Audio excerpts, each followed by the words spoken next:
எனக்கு அன்பானவர்களே, எதுக்கு இந்த ஆவி? பரிசுத்த ஆவியானவர் தேவன் தம்முடைய ஆவியை நமக்கு தருகிறாராம். என் ஆவியை உனக்கு அருளுவேன். இந்த ஆவியானவர் வரும்போது அப்போஸ்தலர் 1:8 பார்க்கிறோம், பரிசுத்த ஆவியானவர் வரும்போது நீங்கள் வல்லமை பெற்றுக்கொள்ளுவீங்க. அப்போ இந்த உலகத்தில் வாழ்வதற்கு நமக்கு ஒரு வல்லமை தேவை, ஆவிக்குரிய வல்லமை. ஏன்னா நமக்கு ஆவிக்குரிய உலகத்தோடு போராட்டம் இருக்கிறது, பாவ போராட்டம் இருக்கிறது, பிரச்சனை போராட்டம் இருக்கிறது, மனிதரால் வரக்கூடிய போராட்டம் இருக்கிறது. அந்த தினமும் சந்திக்கிறோம்ல, இதெல்லாம் ஜெயிப்பதற்கு நமக்கு ஒரு வல்லமை வேணும். அதுக்கு தான் ஆண்டு சொல்றார், என் ஆவியை உங்களுக்கு அருளுவேன். அந்த பரிசுத்த ஆவியானவர் நமக்குள்ள வரும்போது பாவத்தை மேற்கொள்ளக்கூடிய வல்லமை, பயத்தை மேற்கொள்ளக்கூடிய வல்லமை, பிரச்சனைகளை மேற்கொள்ளக்கூடிய வல்லமை, சாத்தானுடைய கிரியைகளை மேற்கொள்ளக்கூடிய வல்லமை, இந்த வல்லமைகளை ஆவியானவர் நமக்கு தருவார். அப்போ நம்ம ஜெயம் பெற்றவளாக இருக்க முடியும்.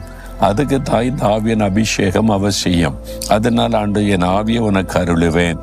தினந்தோறும் காலையில் இந்த பரிசுத்த ஆவியானுடைய வல்லமையினால் நிரப்பப்பட்டவளாகத்தான் நீங்கள் வெளியே போகணும்.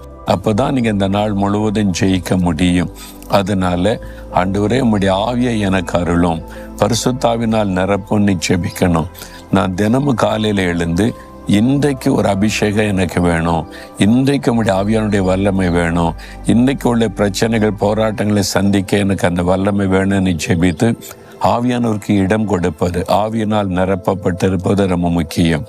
2வது ஆண்டு சொல்லுகிறார், என் வார்த்தைகளை உங்களுக்கு தெரிவிப்பேன். அவருடைய வார்த்தை எனக்கு இதில் என்ன ஆண்டவர் சொல்லுகிறார் என்பது எனக்கு தெரியணும். அப்போ ஆண்டவர் தன்னுடைய வார்த்தைகளை உங்களுக்கு அருளுவாராம்.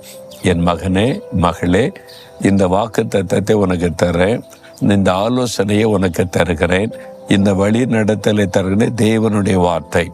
நீங்கள் பரிசுத்த ஆவியிலே நிரம்பி ஜெபித்து காத்திருக்கும் போது தேவனுடைய வார்த்தை வெளிப்படும். நீங்கள் பயப்படுறீங்கல்ல, ஒரு பிரச்சனை, நீங்கள் வெகு நாள் என்ன பண்ணுறது தெரியலன்னு நினைக்கிறீங்கல்ல, ஒரு போராட்டம், அதில் என்ன செய்யணும், எப்படி செய்யணும்னு அவர் தெரியப்படுத்துவார்.